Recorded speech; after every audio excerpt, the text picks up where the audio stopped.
The 23rd of May, 1944, dawned gray and cold over the Atlantic Ocean as the transport ship carrying Oberleutnant Friedrich Weber and 317 other German prisoners of war pitched through the waves toward an unknown American shore. Friedrich pressed his face against the salt-crusted porthole, watching the Statue of Liberty emerge from the morning mist like a copper ghost. His stomach churned, though not from seasickness. Every man aboard had heard the stories whispered through the POW camps in North Africa and Sicily, stories of what awaited captured Germans in America. The propaganda they'd been fed for years painted Americans as savage gangsters descended from criminals and outcasts, a mongrel nation without culture or mercy.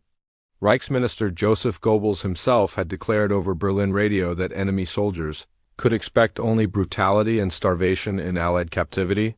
Friedrich had witnessed his own government's treatment of Soviet prisoners, men reduced to walking skeletons, dying by the thousands in open pens, and assumed the Americans would return such cruelty measure for measure.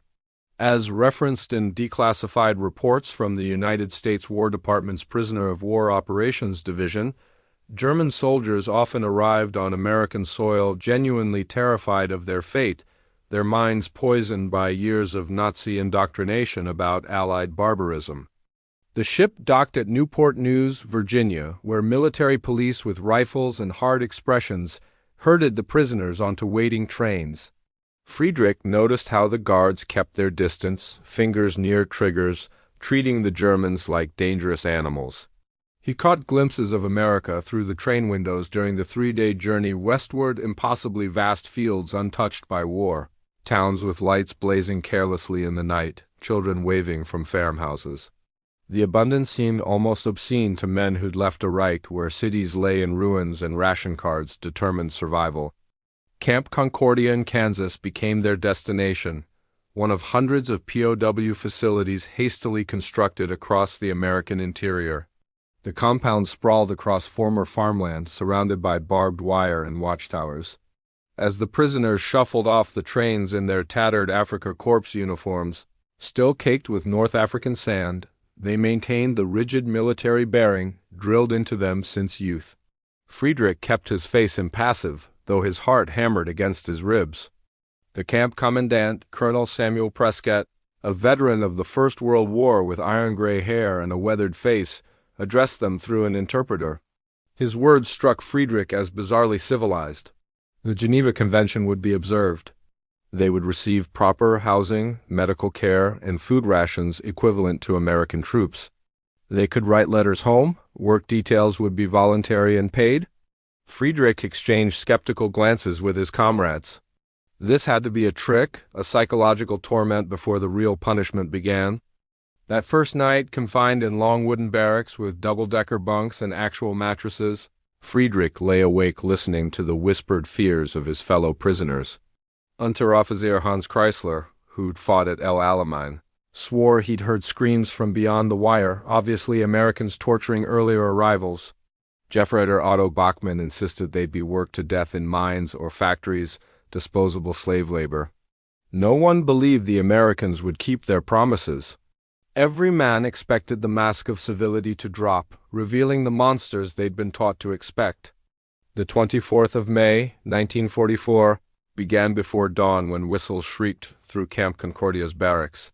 Friedrich jerked awake, disoriented, his body tensing for danger. Around him, 300 men scrambled from their bunks in various states of panic and confusion. This was it, he thought, the moment when the American pretense would shatter. They would be marched out and shot, or perhaps beaten, or subjected to whatever creative cruelties awaited.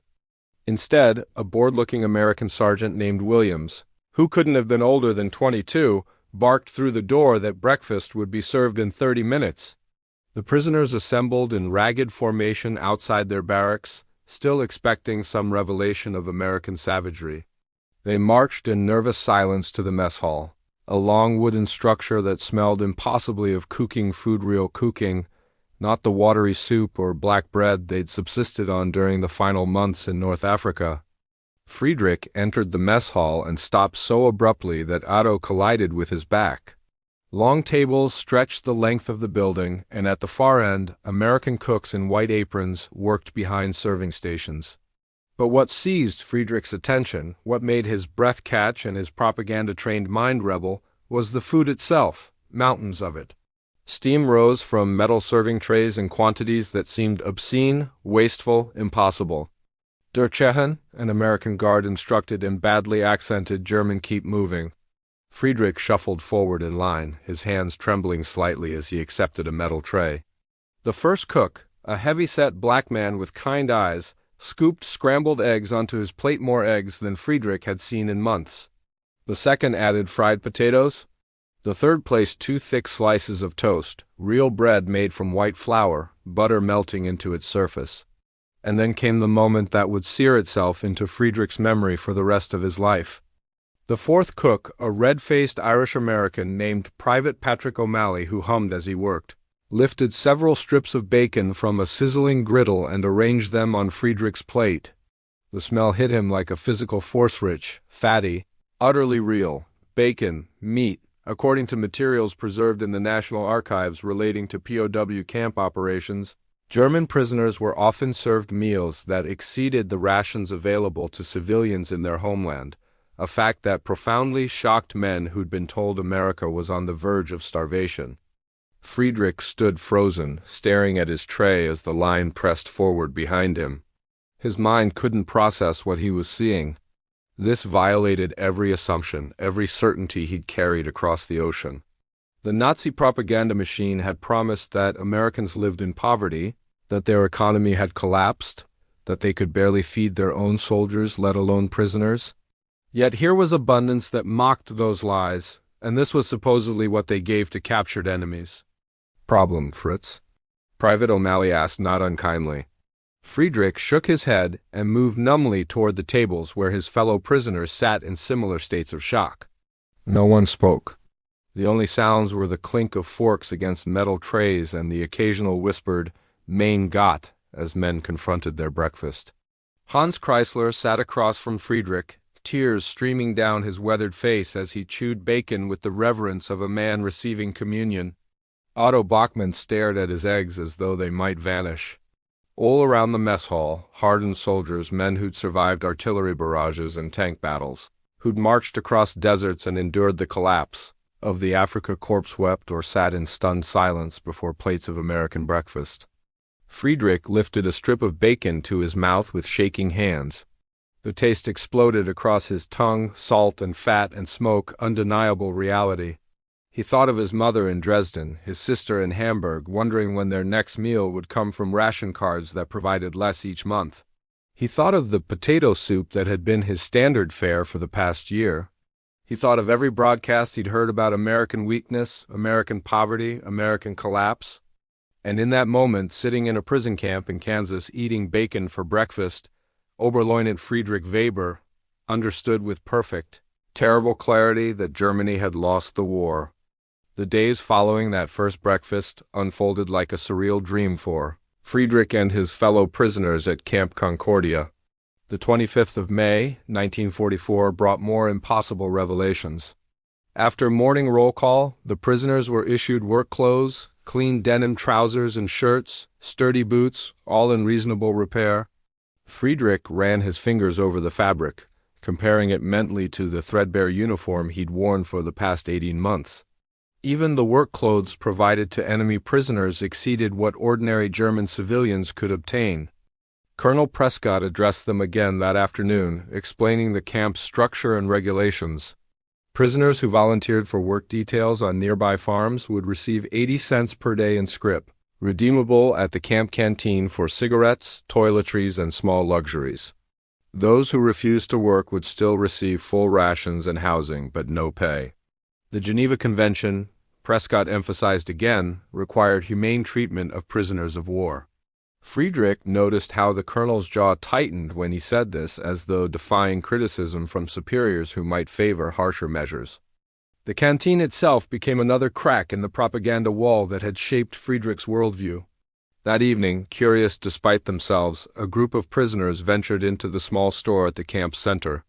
Shelves stocked with American cigarettes, chocolate bars, writing paper, soap, toothpaste, and even magazines presented in abundance that seemed deliberately designed to mock everything. They'd been told about enemy deprivation.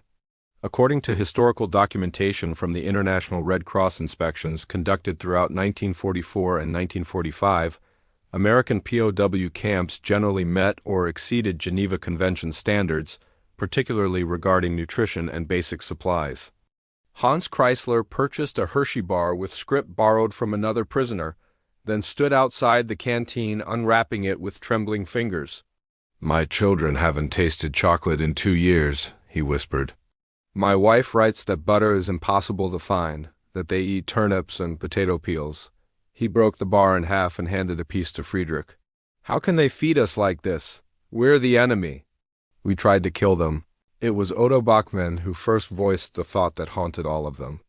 A former schoolteacher from Munich drafted into the Wehrmacht, Otto had always possessed a quiet, analytical mind.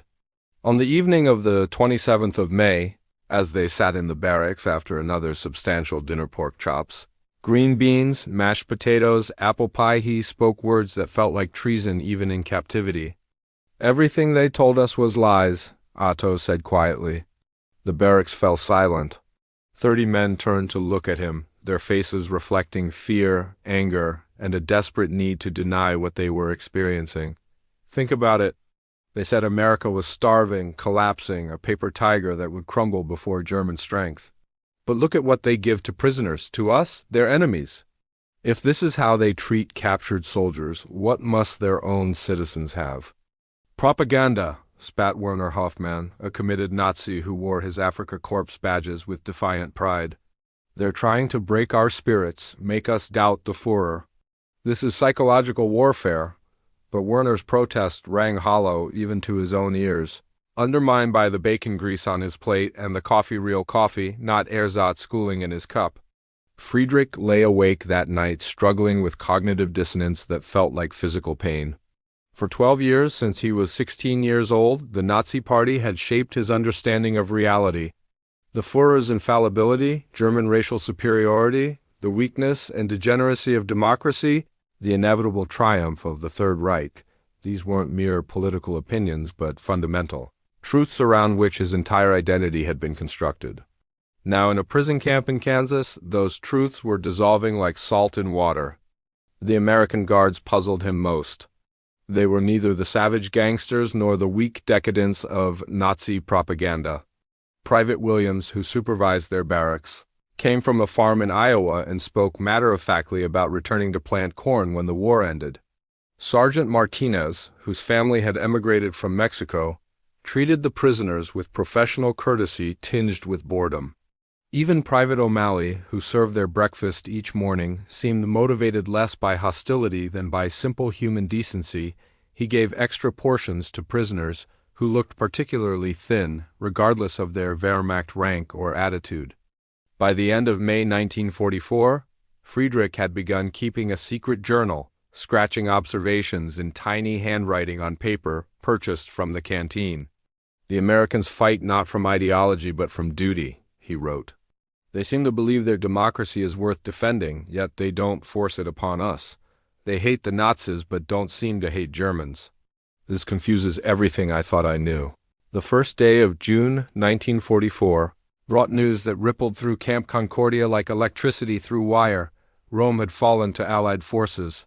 Friedrich heard prisoners debating the information in hushed voices during the morning work detail, where he'd volunteered to help harvest wheat on a farm owned by a man named Henry Müller, whose own grandfather had immigrated from Germany generations earlier. The old farmer treated his German POW workers with a gruff fairness that transcended the war, pointing out which rows to cut and providing cold water in ceramic jugs during breaks. But it was the news from Normandy that truly shattered what remained of Friedrich's faith in German victory. On the 6th of June, 1944, word reached the camp that Allied forces had invaded France. The Americans called it D-Day. Colonel Prescott allowed prisoners access to newspapers' weeks-old editions of the Kansas City Star and Chicago Tribune that described the landings in matter-of-fact detail. Friedrich studied the photographs of ships crowding the English Channel, paratroopers dropping from the sky, troops wading through surf toward French beaches. The scale of the operation stunned him. Thousands of vessels, tens of thousands of men, mountains of supplies hurled across the channel in a single coordinated assault. This was the productive capacity of the nation whose prisoners ate bacon for breakfast, whose guards came from Iowa farms and Mexican immigrant families, whose democracy the Führer had dismissed as weak and mongrelized. Friedrich thought of Germany's shrinking borders, its cities burning under Allied bombers, its armies retreating on every front. The contrast was devastating. According to records maintained by the Provost Marshal General's office and referenced in scholarly works on American POW camps, prison authorities deliberately provided prisoners with access to accurate war news, recognizing that confronting reality helped undermine Nazi ideology more effectively than any amount of forced re-education. The policy proved controversial among Americans who favored harsher treatment, but commanders like Colonel Prescott believed that honorable conduct toward prisoners demonstrated American values while exposing the lies that had sustained German morale. Otto Bachmann became the informal historian of their barracks, collecting newspapers and discussing developments with anyone willing to listen. His teaching background served him well as he helped less educated prisoners understand the strategic situation. Maps torn from magazines appeared on the barracks walls, marking the advance of Allied armies from every direction: west from France, east from Russia, north from Italy. The Third Reich was being crushed between opposing forces, its vaunted Wehrmacht pushed back month by month. Not everyone accepted these revelations willingly. Werner Hoffmann and a dozen other committed Nazis formed what they called a loyalty circle, maintaining strict military discipline and refusing to acknowledge reports of German defeats. They pressured other prisoners to resist American propaganda, threatened those who spoke defeatist words, and held secret meetings where they presumably fantasized about escaping or sabotaging American facilities. Camp authorities tolerated this behavior within limits, recognizing that some prisoners needed to cling to ideology as their world collapsed. The tension between acceptance and denial came to a head on the 20th of July, 1944, when news reached the camp of an assassination attempt against Adolf Hitler. A bomb had exploded during a military conference at the Wolf's Lair in East Prussia. The Führer survived, but multiple high-ranking officers had been arrested and executed for their role in the plot. Friedrich watched Werner's face as an American guard read the news aloud, translated by the camp interpreter. For a moment, Werner's mask of certainty cracked, revealing the frightened young man beneath. "Even the generals have turned against him," Otto observed quietly that evening. "Even his own officers see that continuing the war means Germany's destruction." He spoke carefully, aware that Werner's group might report such talk to camp authorities or, worse, punish dissenters through violence. POW camps operated with complex internal politics where Nazi true believers often terrorized prisoners who questioned the Reich. Friedrich found himself drawn increasingly to prisoners like Otto, who grappled honestly with their situation rather than retreating into fantasy. A former engineering student named Klaus Steinmann spoke eloquently about the scientific and industrial advantages that America's open society provided. A Catholic priest named Father Dietrich, captured while serving as a Wehrmacht chaplain, discussed the moral bankruptcy of Nazi ideology and the sin of blind obedience to evil authority. These conversations felt dangerous, almost heretical, but they were also liberating in ways Friedrich struggled to articulate. The 15th of August, 1944, arrived with Kansas summer heat that turned the barracks into ovens. Friedrich had been in American captivity for nearly 3 months, long enough for his perspective to shift in ways he was only beginning to recognize. That morning's breakfast, French toast, sausage, fresh fruit from California, no longer shocked him, though the abundance still troubled his conscience when he thought of his family in Germany. The work details provided the most profound education. Friedrich spent his days in wheat fields alongside American farmers who treated him with cautious respect rather than hatred. Henry Mueller, the farm owner, had fought in France during the Great War and harbored no illusions about the glory of combat. During lunch breaks in the shade of his barn, Mueller would share sandwiches and coffee while discussing farming techniques, weather patterns, and occasionally politics. The old man spoke freely, criticizing President Roosevelt's policies one day and praising them the next, demonstrating a casual relationship with authority that seemed almost blasphemous to Friedrich's German sensibilities. "You can just disagree with your president?" Friedrich asked one sweltering afternoon, his English improving through daily practice. "You're not afraid?" Mueller laughed, a sound like rocks tumbling. "That's what democracy means, son. Government works for us, not the other way around. When they do wrong, we say so. Sometimes they listen, sometimes they don't, but we get to speak our piece without fear." This concept that leaders could be questioned, criticized, even voted out of office without triggering collapse or chaos contradicted everything Friedrich had learned about the necessity of absolute authority and the weakness of democratic governments. The camp library, stocked by the Red Cross and various charitable organizations, became another window into American society. Friedrich discovered books that had been banned in Germany, works by American authors like John Steinbeck and Ernest Hemingway, translations of Russian literature, political philosophy from multiple perspectives. As documented in studies of POW re-education programs, access to diverse ideas and uncensored information proved crucial in helping German prisoners recognize how thoroughly Nazi propaganda had distorted their worldview. Otto Bachmann organized informal study groups in the evenings where prisoners discussed what they were reading and learning. These gatherings attracted men hungry for truth after years of enforced ignorance.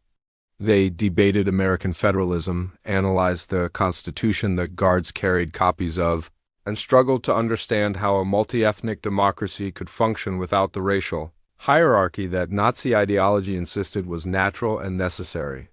The presence of black soldiers and Hispanic guards in positions of authority, while still reflecting America's own racial problems, nevertheless challenged German assumptions about Aryan supremacy. Father Dietrich led discussions of a different sort, helping prisoners confront the moral dimensions of their service. On the evening of the 23rd of August, 1944, he spoke words that cut to Friedrich's core. "We must ask ourselves what we were fighting for," the priest said softly. "Not what we were told we were fighting for, but what our efforts actually served. Can we claim ignorance of the regime's nature? Can we hide behind orders and duty?" These questions haunted Friedrich as news from Germany grew darker. Reports filtered through newspapers and Red Cross communications about the systematic murder of Jews, the death camps, the industrial-scale genocide that the Nazi regime had perpetuated. Werner Hoffmann and his loyalists dismissed such accounts as Allied propaganda designed to justify aggression against Germany. But Friedrich noticed how their denials became more shrill, more desperate as the evidence accumulated. Klaus Steinmann, the engineering student, made a mathematical argument that Friedrich found compelling. "Look at the resources America has committed to treating us humanely," Klaus said, gesturing at the well-maintained camp around them. "The food, the medical care, the adherence to international law, these things require effort and expense. If they simply wanted to kill us or work us to death, as our government does to prisoners, it would be cheaper and easier. The fact that they don't tells us something important about their values versus ours." By early September 1944, as summer heat gave way to cooler autumn air, Friedrich had volunteered to work on a construction crew building new barracks for the steady influx of German prisoners. The American sergeant overseeing the project, a carpenter from Oregon named Jensen, taught him advanced woodworking techniques and paid him the same 80 cents per day as every other worker. Friedrich saved his script carefully, purchasing writing paper to compose long letters to his mother and sister letters that Red Cross inspectors would examine but not censor beyond removing military intelligence. In those letters, Friedrich struggled to describe his transformation without alarming censors or distressing his family. "America is not what we were told," he wrote carefully. "The people here are neither monsters nor weaklings, but human beings with their own ideals and flaws. They believe in their system, not from propaganda but from experience. I am beginning to understand why they fight, and it troubles me more than I can express. The 3rd of November 1944 brought news that Franklin Roosevelt had won an unprecedented fourth term as president. Friedrich watched American guards discuss the election results with a mixture of satisfaction and disappointment, depending on their political leanings, but what struck him most was the absence of fear. Soldiers who'd voted for Roosevelt's opponent showed no concern about reprisals. Democracy, he was learning, meant disagreement without destruction, a concept so foreign to his German experience that he struggled to fully grasp it. Winter arrived early that year in Kansas, bringing snow that reminded Friedrich of Christmases in Bavaria when he'd been a child, before the Nazi Party transformed Germany into something unrecognizable.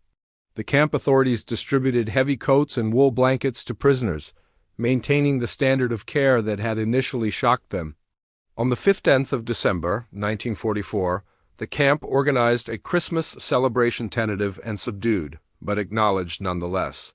Father Dietrich conducted a service in the mess hall, and the cooks prepared a special meal with roasted chicken and apple strudel. As documented in contemporaneous Red Cross reports, American authorities walked a careful line between humanitarian treatment and security concerns, particularly regarding Nazi true believers who used prisoner organizations to maintain control through intimidation and violence. Camp Concordia experienced this tension firsthand when Werner Hoffmann and his loyalists attacked Otto Balkmann after evening roll call on the 23rd of December. They beat the former teacher unconscious for defeatist talk and distributing anti-Nazi literature that he'd begun writing based on newspaper accounts of German atrocities. Colonel Prescott's response revealed the iron beneath his civilized surface. He placed Werner and 6 others in solitary confinement, then addressed the entire camp in an assembly that Friedrich would never forget. "You will be treated according to the Geneva Convention," Prescott said, his translator rendering the words into German. "But that protection extends to every prisoner equally. Those who use violence to enforce ideology will face consequences. You may believe what you wish, but you will not terrorize your fellow prisoners into submission." The incident forced Friedrich and others to choose sides more explicitly than before. The camp divided roughly into 3 groups: hardline Nazis like Werner who maintained absolute faith in the Führer despite all evidence; pragmatic men who simply wanted to survive the war and return home, keeping their heads down and opinions private; and those like Friedrich and Otto who'd begun actively questioning and rejecting the ideology that had brought Germany to ruin. This last group grew slowly but steadily as winter progressed and news from Europe worsened. The 16th of January, 1945, brought reports that Soviet forces had launched a massive offensive in Poland, driving toward Germany itself. Friedrich studied the newspaper maps showing the Red Army's advance, understanding what this meant for his family in Dresden. The Eastern Front was collapsing. Germany would soon face invasion from both sides, caught between Russian vengeance and American power. The Third Reich's vaunted 1,000-year empire would barely last a dozen years. Klaus Steinmann approached Friedrich in late January with a proposal that seemed both obvious and terrifying. "Some of us are organizing formal study sessions on democracy and reconstruction," Klaus explained quietly. "We're trying to understand how Germany might rebuild after the war, assuming we have a country left to rebuild. Father Dietrich and Otto are helping, and we thought you might want to join." This represented dangerous ground-active rejection of Nazi ideology rather than passive acceptance of defeat, but Friedrich agreed immediately. He crossed that threshold months ago, kneeling before a plate of bacon and eggs in a prison camp in Kansas. These secret study groups met in quiet corners of the barracks after lights out, speaking in whispers about constitutional government, rule of law, human rights, and the reconstruction of German society on democratic principles. They discussed the Weimar Republic's failures and debated how to build a more stable democracy that wouldn't collapse into dictatorship. They examined American federalism and British parliamentary tradition, searching for models that might translate to German culture. According to historical scholarship on POW camps, these informal re-education efforts by prisoners themselves often proved more effective than formal programs imposed by American authorities. Father Dietrich emphasized moral reckoning above political structures. "We must acknowledge what was done in Germany's name," he insisted during a session on the 10th of February, 1945. Not just the military defeat, but the moral catastrophe. We followed a madman who promised greatness but delivered genocide and destruction. Until we face that truth completely, we cannot begin to heal. The priest's words echoed in Friedrich's mind as he lay awake that night, confronting his own complicity. He'd never killed civilians or participated in atrocities, but he'd worn the uniform, followed orders, served a regime whose evil he'd willfully ignored. The 20th of March, 1945, arrived with early spring warmth and news that American forces had crossed the Rhine River into the heart of Germany. Friedrich received a letter from his mother, written weeks earlier and routed through Switzerland and the Red Cross. The paper trembled in his hands as he read her careful, censored words describing shortages, bombing raids, and fear. Between the lines, he sensed her growing desperation and her recognition that the Reich was dying. "We pray for your safety and hope this madness ends soon," she wrote, the word madness as close as she dared come to criticizing the government while still in Germany. The camp population swelled that spring as thousands of new prisoners arrived from Europe. Men captured during the Battle of the Bulge and the Rhine crossings flooded into American POW facilities, overwhelming the existing infrastructure. Camp Concordia expanded rapidly, new barracks rising from the Kansas prairie to house the influx. Friedrich noticed how these fresh prisoners arrived even more traumatized and fearful than his group had been. They'd seen Germany's cities reduced to rubble, witnessed the regime's collapse firsthand, and understood that the war was lost beyond any possibility of reversal. On the 12th of April, 1945, President Roosevelt died suddenly of a cerebral hemorrhage. American guards openly mourned their commander-in-chief, and Friedrich watched in fascination as Vice President Harry Truman assumed the presidency without crisis or chaos. The constitutional succession functioned smoothly, demonstrating governmental stability that Nazi propaganda had insisted was impossible in democracy. Colonel Prescott addressed the camp that evening, his voice heavy with grief but steady. "The Republic endures," he said simply. "Our institutions are stronger than any individual, even presidents." The war continues. 2 weeks later, on the 30th of April, 1945, news reached Camp Concordia that Adolf Hitler had committed suicide in his Berlin bunker as Soviet forces closed in. Friedrich heard the announcement during morning roll call and felt nothing, no grief, no shock, only a hollow certainty that this end had been inevitable from the moment Germany invaded Poland. Werner Hoffmann collapsed to his knees, weeping, his ideological certainty finally shattered. Otto Bachmann stood silent, his face reflecting a mixture of relief and profound sadness for the waste, the loss, the years consumed by madness. The formal German surrender came on the 8th of May, 1945. Victory in Europe Day, American guards celebrated with restrained joy while prisoners absorbed the reality that their nation had been utterly defeated. Divided among the victorious Allies, its cities destroyed, its economy shattered, its people facing an uncertain future. Friedrich sat in the barracks that evening with Klaus, Otto, and Father Dietrich, discussing what came next in voices heavy with apprehension and fragile hope.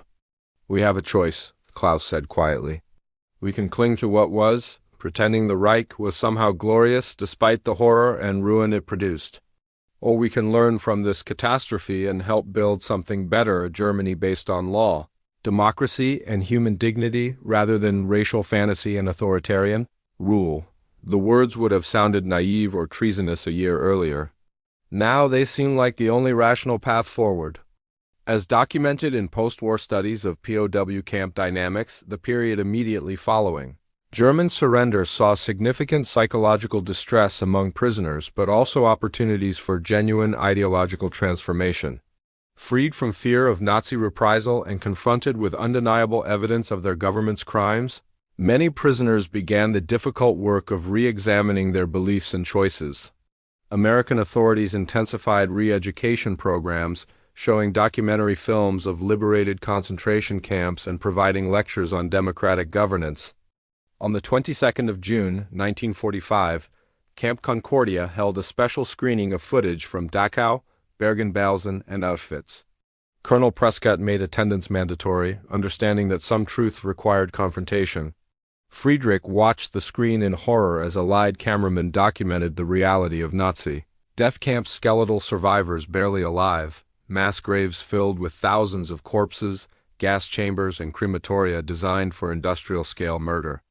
Around him, prisoners wept or sat in stunned silence or vomited from disgust and shame. Werner Hoffmann, the former true believer, tried to leave the screening but was ordered back by guards.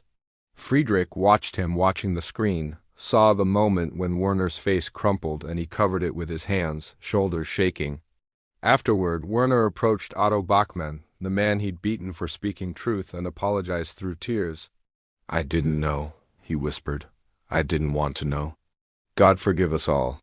The 15th of August 1945 brought news that Japan had surrendered following atomic bombings of Hiroshima and Nagasaki. The Second World War had ended completely, though its consequences would echo through generations. Friedrich marked exactly 1 year and 3 months since his arrival at camp Concordia, 15 months that had transformed him more profoundly than the previous 23 years of his life. The frightened soldier who trembled over breakfast bacon had evolved into someone different, someone who understood that nations, like men, could be terribly wrong and desperately needed redemption. The prisoner repatriation process began slowly that autumn of 1945. American authorities faced the massive challenge of returning millions of displaced persons and posts to a devastated Europe while simultaneously occupying and administering defeated Germany. Prisoners at Camp Concordia learned they might remain in America for months or even years before transportation became available. Friedrich found himself oddly reluctant to leave, despite yearning for his family. America had become familiar, and he dreaded confronting the ruins of Germany. Colonel Prescott implemented an expanded re-education program while prisoners awaited repatriation. Courses in English, American history, democratic governance, and economic reconstruction filled the days. Friedrich attended every session available, soaking up knowledge like a man who discovered water after years in a desert. He read voraciously Alexis de Tocqueville's Democracy in America, the Federalist Papers, Abraham Lincoln's speeches. He studied the American Constitution with the intensity of a religious convert examining scripture, searching for principles that might guide Germany's reconstruction. On the 3rd of November 1945, Friedrich participated in organizing a mock election within the camp, practicing democratic procedures. Prisoners formed political parties, debated platforms, campaigned for votes, and held secret ballots too.